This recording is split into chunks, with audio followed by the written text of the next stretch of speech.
Bonjour YouTube, bienvenue pour cette vidéo Deck Tech sur Taylor Paradox, le deck avec lequel j'ai le plus joué ces derniers temps et qui s'avère être la nouvelle pépite de ce format historique. Pouce bleu si vous aimez ce genre de contenu et abonnez-vous pour ne pas rater mes prochaines vidéos qui sortent dès la rentrée.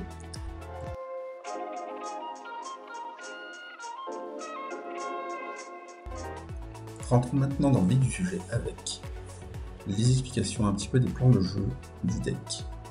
C'est bien beau de savoir ce que c'est un deck combo, etc. Mais pourquoi il est fort celui-là? Déjà, vous avez sa rapidité. Il a beaucoup de générateurs de mana. Vous avez Moxambre, Elfe de la Noire, Paradise Druid, Floraedron, Mindstone. Kinnan qui permet d'appuyer, de donner un coup de burst sur ce mana et d'utiliser le mana en plus derrière pour aller chercher Emry ou Uro. En particulier, vous pouvez aussi trouver vos Elsana derrière avec. On a les payoffs qui sont Emry, Karn pour les moteurs de combo, Paradox Engine qui marche avec majoritairement Emry, mais vous pouvez aussi vous en servir pour faire beaucoup de mana via justement Kinnan. Et après, vous avez l'autre plan un peu caché du deck qui est Uro et Escape to the Wild, qui vous permettent d'avoir un peu de souffle si jamais l'adversaire essaie de vous disrupt sur le plan de jeu combo. Karn étant en plus un arpenteur, très compliqué d'interagir avec lui, donc vous avez l'axe Uro, Karn, Escape to the Wild pour la partie mid-range, et l'axe Kinnan et Karn pour la partie combo. Tout le reste, c'est des alpha mana et des cantrips, globalement. Je vous ai déjà donc maintenant parlé des combos du deck, de l'axe combo, mais j'ai pas encore décrit de quoi il en retourne. On va voir ça de suite avec des schémas pour essayer de faire plus simple. Là, je vais vous parler d'abord des boucles avec Emry, qui passent par Emry, donc qui passent forcément par Emry, Paradox Engine. Vous mettez au bout une chromatique sphère, ça c'est la combo la plus simple. Une chromatique sphère, un elfe, qui peut générer du mana spurs.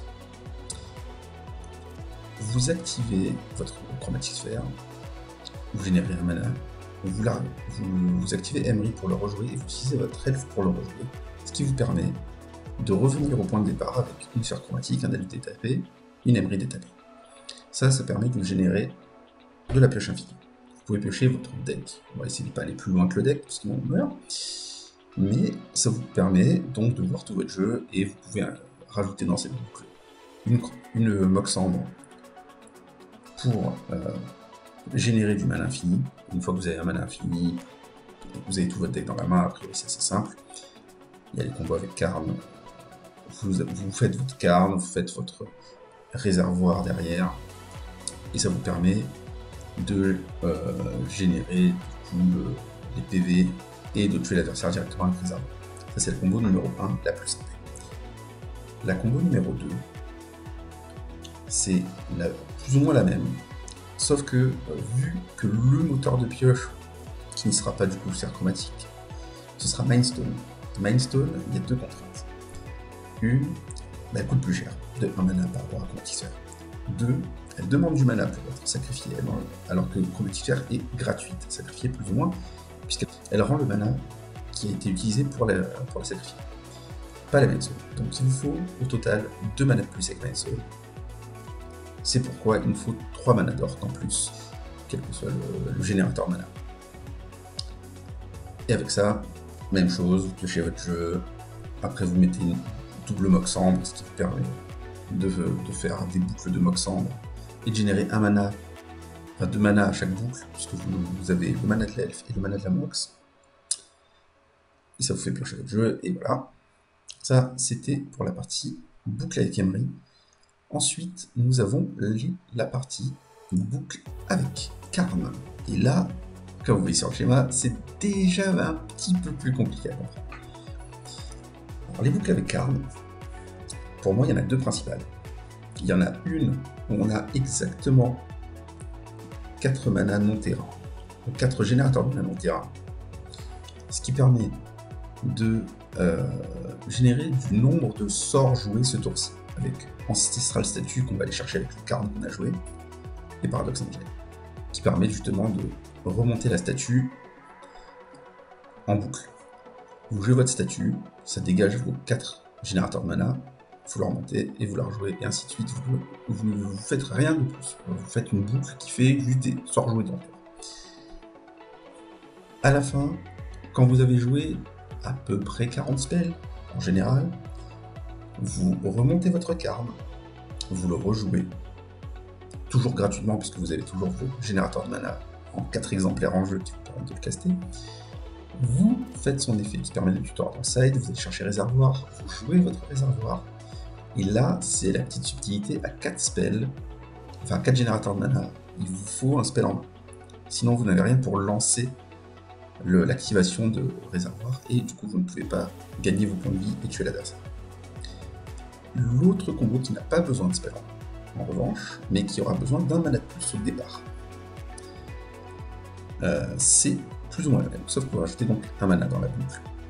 Si vous arrivez à avoir ces 5 mana ou plus, avec Ancestral Statue et Paradox Engine, vous allez, en remontant votre statue à la chaîne, générer un mana à chaque boucle. Avec ce mana, vous faites 1 million de mana bleu. 1 million de mana vert, on s'en fiche pour ce moment-là. Vous allez remonter votre carte, le rejouer et aller chercher Portal Sanctuaire. Ça vous permettra de remonter votre statue qui est en jeu en main, mais surtout de pouvoir remonter votre statue à chaque boucle. Ce qui vous permettra de remonter aussi votre carte. Vous pouvez tutoriser tout votre sideboard si vous voulez, en tout ce qui est artefact bien sûr. Et ainsi, rejouer votre carne, aller chercher directement le réservoir, jouer votre réservoir, remonter la statue, et après faire votre boucle de spell qui permettra de gagner vos points de vie et de tuer l'adversaire.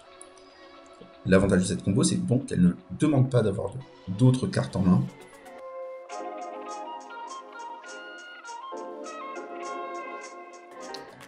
Et maintenant, on va rentrer dans la partie sensible, la partie que vous attendez tous, en général, les parties match-up et les sideboard plans. On a, dans les match-up principaux, blanc-bleu, Rakdos, Grub, Mono-Red, qui reviennent beaucoup en ce moment, Sultai et 4 couleurs cochon, ça j'expliquerai en détail, parce que c'est pas exactement les mêmes match-up, mais les planches de side sont quasiment identiques, et Gobelin. Alors, pour ce qui est des match-up, Gobelin est un match-up où on veut aller très vite. C'est deux jeux qui vont plus ou moins golficher, que ce soit à la 1 ou à la 2, enfin, ou après side, et on veut juste aller plus vite que lui en essayant de ne pas prendre Luxus, et lui il va faire la même chose de son côté, aller tout droit en essayant de ne pas prendre la combo, c'est-à-dire en essayant de casser avec Abrad ou moteur. On a un plan et demi, on a rush notre combo, et on a disrupt un tout petit peu son plan de jeu avec les Aethergust, Telzen, mais aussi Karn sur Sky Sovereign assez souvent pour pouvoir faire, gagner un tour supplémentaire, parce qu'au final, quand Gobelin va jouer rarement plus d'un Gobelin par tour avant de vraiment partir en combo avec Krenko, Luxus et tous ces petits potes qu'on connaît. Sky Sovereign fait gagner du temps et tue en 3 tours, ça c'est le bon point. Tue les gobelins importants et nous donne nous aussi un tour de plus pour pouvoir setup nos combos. Voilà.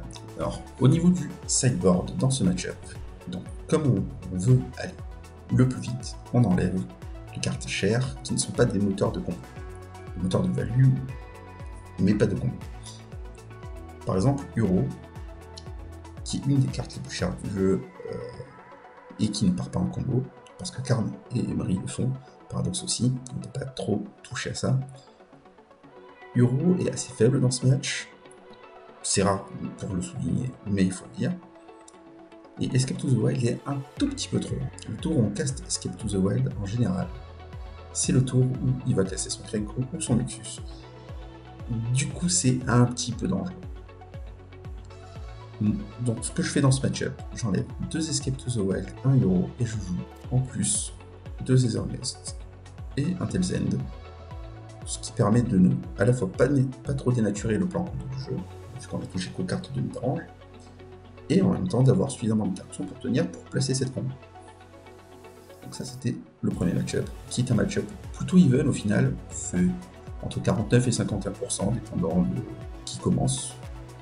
C'est un match-up où il faut rush la combo, il n'y a pas de secret des deux côtés. On va aller sur l'autre deck, dans les parties les plus jouées. Alors nous avons Sultai, que ce soit Sultai Cochon,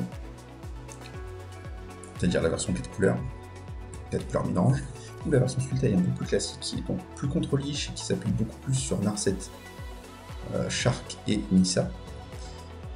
Il y a vraiment deux match-ups différents. Mais on side quand même de la même manière parce que les cartes clés c'est les mêmes. Enfin, la carte clé c'est la même.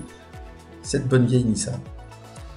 Son seul moyen de nous mettre une pression suffisante pour nous obliger à jouer vite nos cartes, des fois sous-optimiser certaines cartes, c'est vraiment Nissa très tôt. Alors, tour 4 ou tour 5 Nissa, avec un petit peu de disrupt à côté, c'est leur moyen de gagner la partie.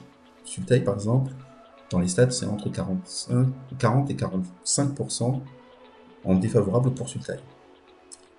Donc c'est un bon match-up pour nous, en parlant, sauf que il y a toujours les sorties Nissa qui nous battent. Du coup, pour éviter de prendre les early Nissa, on rentre Gust, Negate, Tails End, et surtout, ce qui est important, c'est que dans les match-up mid-range, vu que eux, ils vont rentrer des cartes qui sont très ciblées pour ce qu'on fait, et ils vont sortir des cartes un peu mauvaises. Ça va être très compliqué de placer la combo. Ils vont avoir beaucoup d'interactions utiles avec nous. Et c'est aussi pour ça que je rentre le Euro en plus, c'est que du coup nous on va rentrer d'interaction, ils vont rentrer d'interaction, ce qui fait qu'au final on va aussi avoir beaucoup de séquences de jeu où les deux vont se regarder avec leur contre, anti-bed, tout ça. Donc je sors toutes les Paradox Engine et je sors de Chromatic Sphere aussi à cause de la faiblesse contre Narset de Chromatic Sphere. Alors vous allez me dire pourquoi tu rentres Euro dans ce cas-là, mais Euro ça se bat très bien quand l'adversaire fait des saisies et des push.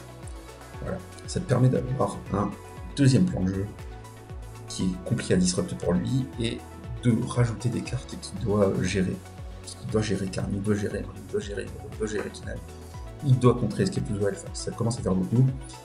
Le point clé du match-up contre Sultai, c'est souvent de faire Karn sur Sorcerer's Spyglass. Sorcerer's Spyglass sur Nissa, c'est souvent en fin de partie. Parce qu'il n'arrivera pas à générer suffisamment de pression pour nous obliger à sous-optimiser les 10 cartes, et nous derrière on fait beaucoup de value, et on arrivera à le tuer comme ça. Alors, contre Sultai Cochon. Et là c'est différent parce que la carte Yasharn est un moyen de pression, protège Nissa derrière, parce que Nissa, quand elle est sur Sorcerer's Spyglass, à part doubler son mana, elle fait plus grand chose. Mais Yasharn le défend bien, et surtout Yasharn, ce qu'il fait, c'est qu'il nous empêche de partir en combo.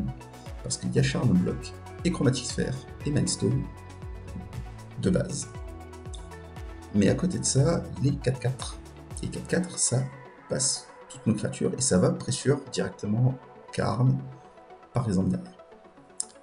Contre Sultai Cochon, qui est donc un match-up légèrement négatif, on sait de la même manière, mais il y a plus de target à disrupt, donc les Gust sont beaucoup plus précieux. Tails End aussi.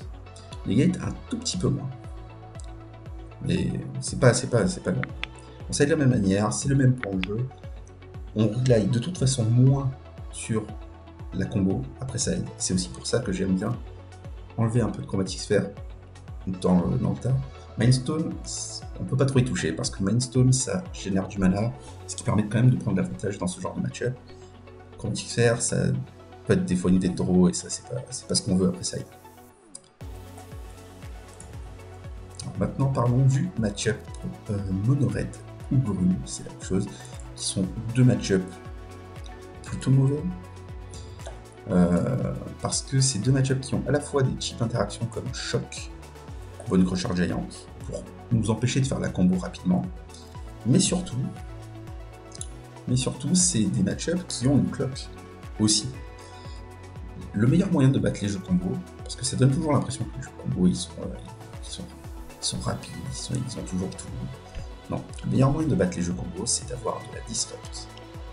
C'est-à-dire des moyens d'interagir avec et un moyen de pression. Là, ce qui se passe avec Mono Red et Grul, c'est qu'ils vont faire 1, 2, voire 3 créatures dans les premiers tours, et après, ils vont juste essayer de tuer vos créatures pour pas que vous les tuiez, pour pas que vous ayez le kill de suite. Ce qui leur permet à eux de... Enfin, ce qui nous met du coup dans le mal, parce qu'on est souvent obligé de soit se mettre en ligne, soit de sous-optimiser nos cartes pour essayer de se bagarrer sur le long terme. Dans ce genre de match-up, notre vraie bonne arme, au final, ça reste Uro. La combo, encore une fois, encore plus après side, elle marchera pas. Parce qu'eux, ils vont rentrer à Braid qui casse la combo, qui casse aussi nos moteurs de combo, que ce soit Emery, Kinan, ou quelquefois les Alpha Mana. Et c'est très compliqué de passer à travers ça. En revanche, Uro, c'est souvent difficile à battre pour eux. Petit tips, si jamais il vous rentre des cages, parce que j'en ai pas parlé avant, parce que ni Gobelin ni Sultai, en général, ne jouent cage dans leur side.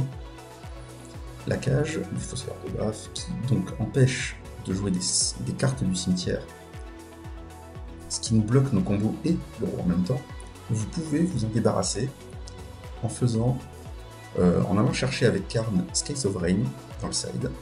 Skies of Rain qui, en arrivant en jeu, met 3 à une créature, ou à un arpenteur. Vous allez chercher ça, et vous utilisez votre Karn pour faire +1 sur la cage de l'adversaire. Ce qui vous permet du coup de transformer en créature cette cage, elle sera 1-1, vous jouez votre Skies of Rain, ça le tue, et après vous pouvez partir en combo. Ça m'est arrivé plusieurs fois d'avoir ce cas de figure, dont les matchs du tournoi historique qu'on a fait il y a pas longtemps. Donc j'ai les VOD sur la chaîne, et il s'avère que c'est assez efficace. Et assez souvent les gens ne sont pas préparés comme ça. Mais donc, pour en venir au point, la planche de side, elle est assez simple, on sort les Paradox Engine, on ne veut plus tuer à la combo, on rentre les Ethergust et l'Uro, et c'est tout. On va au plus simple, on joue pas combo. Voilà. On est le joueur contrôle du match-up post-board, comme la plupart du temps, et ça marchera comme ça. Maintenant, passons à Rakdos Sacrifice. Alors, Rakdos Sacrifice, c'est... Je pensais que c'était un très mauvais match-up au début, parce que j'avais peu de compréhension du match-up sur ce point-là. En fait, c'est juste un mauvais match-up. Pourquoi c'est un mauvais match-up déjà? Parce que Mayhem Devil nous empêche de partir en combo. Quand on sacrifie une Chromatic Sphere ou une Mindstone, le Mayhem Devil peut nous tuer Emery en King 2 fois. Ce qui est très gênant du coup, mais au final on se rend assez vite compte que il n'y a que Mayhem Devil qui nous embête vraiment, et Priest of the Forgotten God qui nous empêche de stacker nos elfes en jeu. Du coup, le plan, c'est souvent d'aller avec Karn chercher le Skies of Rain très rapidement, dès qu'on peut, de jouer notre Skies of Rain, de tuer le Mayhem Devil, et après on part en combo. Mais c'est un match-up qui va beaucoup se situer autour de Skies of Rain. Dans ce match-up, on ne veut pas enlever tous les moteurs de combo parce que, au final, ça met une pression quand même sur ses réponses à lui. Il est quand même obligé d'avoir la réponse à Emery et la réponse à Paradox Engine au moment où on peut l'avoir. En revanche, on n'a pas non plus un million de cartes à rentrer, on va rentrer Gust pour gérer ses Mayhem Devil justement, pour pouvoir le clutch sur un tour, fin de tour, on fait les Gust sur Mayhem Devil, ça nous libère le chemin pour partir en combo, c'est pas plus mal. Et on rentre l'euro supplémentaire en faisant attention quand même à Claim the Firstborn qui peut nous empêcher d'en profiter bien comme il faut de 7 euros, mais ça reste un de nos bons plans du match-up. Faire très attention aussi avec les mains de départ. Les bonnes mains de départ du match-up, c'est des mains où on a suffisamment de terrain pour juste jouer naturellement le truc. C'est pas grave si les elfes mana meurent. Il faut qu'on, quand on garde une main de départ dans ce match-up là, on se dise si me tue mon elfe, c'est pas grave. Et pas que ce soit pas comme on a des fois avec des mains de terrain, la Noir, Paradise Druid, et là ça peut être la catastrophe parce qu'on peut juste faire tout raser par un Mayhem Devil. La philosophie du match-up, c'est vraiment gérer Mayhem Devil Priest. Sky Sovereign le fait très bien. Si il gère Sky Sovereign, on peut récupérer Emery. Si il gère Emery, on peut récupérer Emery avec Ghost Pharaoh's Gift. C'est aussi à ça qui sert dans le side. Il y a aussi Meteor Golem assez tard dans la partie pour le faire, mais en général on passe juste par Sky Sovereign. Et maintenant il nous reste Blanc-Bleu Control dans le deck. Je joue récemment du coup. Alors Blanc-Bleu Control, je dirais que c'est un match-up plutôt even, ça dépend du nombre de réponses qu'il arrive à avoir sur leur game, mais en général leurs cartes coûtent globalement très cher. Dans les spells à 2 mana impactants, il y a Baffling Hand, les contres à 2 mana auxquels il a accès, à part Negate et Telzen, ne marche pas très bien contre ce qu'on fait. Assez souvent, enfin, Devil's Veto, c'est pareil. À 3 mana, vous avez Absorb, mais 3 mana pour contrer un spell, ça dépend de qui a casté, et le problème qu'il y a du match-up de leur côté, c'est que si le tour où ils jouent Wrath of God, ils peuvent se prendre carte derrière, ou Escape to the Wild, et c'est reparti pour essayer de prendre. Nous, de notre côté, avec Paradox, notre plus gros problème, ça va être s'il arrive à protéger une Narset et enchaîner par un Teferi, par exemple. C'est pourquoi j'aime pas trop Uro dans ce match-up. J'aime bien enlever un Uro, une Paradox Engine, parce que Paradox Engine fait rien tout seul non plus, et qu'il a quand même tendance à nous faire des petites disrupts gentilles, mais quand même de la disrupt, et rentrer directement Telzen Negate pour pas avoir ce problème de Narset ou de Wrath of God, et pouvoir slammer notre arpenteur derrière. Parce que Karn, c'est un très gros problème pour lui, il peut pas à la fois gérer le board de Karn, par exemple, et Karn, ça permet aussi d'attaquer avec des artefacts qu'on a mis dans le side, ou avec Paradox Engine par mot. Donc moi je side comme ça, donc Negate, Telzen, on sort Uro, Paradox Engine, Uro parce que c'est très faible à Narset et à Baffling Hand, et à Cast Out, et il y a beaucoup de... et tous ces anti-bêtes exil en fait, et du coup c'est dur de l'utiliser Uro, et on peut se softlock des fois avec ça, parce qu'on l'a en main, on ne fait rien, on peut pas le jouer, et voilà.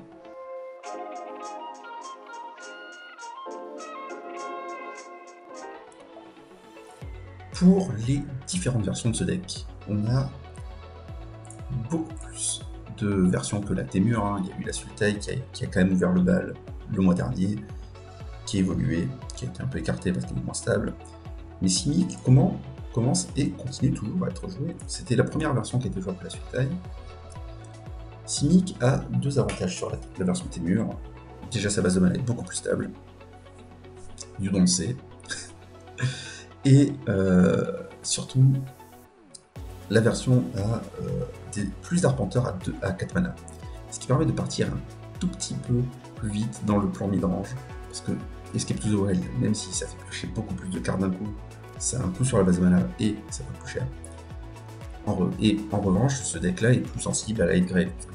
On a plus de Uro et Tamiyo fait pas grand-chose quand il y a de la hate grade en face. Cette version-là joue des Aether Spellbomb comme interaction de deck que j'aime beaucoup. Avec Emery, ça vous permet de softlock certains match-ups comme Aura par exemple. Contre Aura, vous faites Aether Spellbomb, vous la sacrifiez pour remonter une créature dans la main de l'adversaire. Et ça vous permet, avec Emery, de toujours avoir pour un mana un moyen de gestion. Et ça reset toutes les créatures enchantées, et ce qui fait que nous, ça nous laisse le temps de partir en combo. Assez simple du coup. La petite nouveauté du sideboard que j'ai vu dans certains Simic, c'est Gilded Lotus. J'ai longtemps essayé de comprendre le pourquoi du comment, mais c'est juste en fait un accélérateur de mana qui fait beaucoup de mana. Enfin, plus qu'un accélérateur, c'est un élément qui génère beaucoup de mana. 3 mana d'un coup, c'est quand même énorme. Et avec Paradox Engine, assez souvent, ça suffit. Après, il nous faut déjà les 5 mana. Ça, c'est défaut. Mais c'était aussi pour vous montrer le truc. L'autre différence avec la liste que je joue, c'est qu'ils ont pris le parti de jouer Moxamber en side plutôt que main deck pour pouvoir la tutoriser avec Karn. J'étais pas trop fan de ça parce que dans le listé du format, parce que les jeux soit allaient tout droit, soit c'est disrupt, mais surtout que ça nous coupait notre meilleure sortie, c'est-à-dire avoir Mox et Kina en main de départ. ça nous permettait toujours de faire un départ champagne et des fois de faire un arpenteur tour 2. Mais ça assurait souvent un arpenteur tour 3 en tout cas. Ça génère vraiment beaucoup de mana, c'est la sortie qui permet de partir le plus vite. C'est-à-dire tour 1 Elfe de la Noire, tour 2 Kinnan, Mox, Mindstone plus Emery par exemple. Ça va très vite. Donc ça c'était pour la première version, elle a des points forts, je pense que c'est surtout sa base de mana. Je joue pas de Paralyse Druide, je joue des Floraidons, ça c'est plutôt intéressant et je pense que c'est probablement la bonne orientation du deck. Parce que le fait d'avoir des terrains en plus, c'est aussi des générateurs de mana qui coûtent 2 ou moins, c'est très important dans ce deck et je pense que cette version doit être bonne aussi. Ensuite, nous avons donc dans les nouveautés la version Bant. Et là, même moi, je me suis dit, mais Bant, pourquoi? J'ai cherché un peu, et en fait, Bant pour Glace Casquette, main deck, ce qui me permet d'avoir une interaction qui est quand même plutôt forte contre le Mirror, surtout, parce que ça permet de gérer Uro, Emery et Kinnan. Ça, c'est pour le premier point. Petit défaut de ce splash, c'est que ça empêche de jouer Floraidon dans leur liste, qu'il faut du blanc en early game. Ça, c'est un petit défaut. Il joue plus de Tamiyo aussi, donc ça lui permet aussi d'avoir toute cette redondance de carte à value. Et il joue aussi sa spellbomb main deck. Donc, a priori, les versions plus récentes vont vraiment opter pour une spellbomb main deck. Je ne sais pas encore si c'est si bien que ça. L'avenir nous le dira. La petite subtilité de cette liste Bant, c'est ça qui m'a un peu titillé, c'était les 3 Yashar dans le side. Et là, vous allez me dire, mais pourquoi il joue Yashar dans mon side? Ça lui casse la combo. Et je suis d'accord. Sauf que, en fait, l'idée c'est que, avec Yashar dans le jeu, surtout en Mirror, Yashar dans le jeu, on ne peut pas partir en combo des deux côtés. Mais il y a aussi le match-up sacrifice. Parce que quand vous rentrez Yashar contre un deck sacrifice, il n'y a absolument rien pour le gérer. Vous rentrez des Abrad pour le gérer. Ça marche pas du tout. Il peut pas activer Priest, il peut pas activer les fours. Il peut pas activer Saphir Excel Tower, donc a priori, on est tout bon. Ça a des vertus. Je ne l'ai pas essayé cette liste encore eu le loisir de pouvoir vraiment grinder récemment, mais Yashar, ça me semble pas si incorrect que ça, puisque souvent après side on enlève la combo, de toute façon. Là ce qui va se passer, c'est sûrement qu'il va rentrer Yashar, rentrer les casquettes dans ce genre de match, et sortir juste les Chromatisphères et le Paradox Engine et jouer un deck mélange, et ça m'a l'air super smart. À surveiller comme liste ça. Et voilà, c'est la fin de cette deck tech. N'hésitez pas à lâcher un pouce bleu si ce type de contenu vous plaît, et pour ne pas rater les prochaines vidéos, à vous abonner.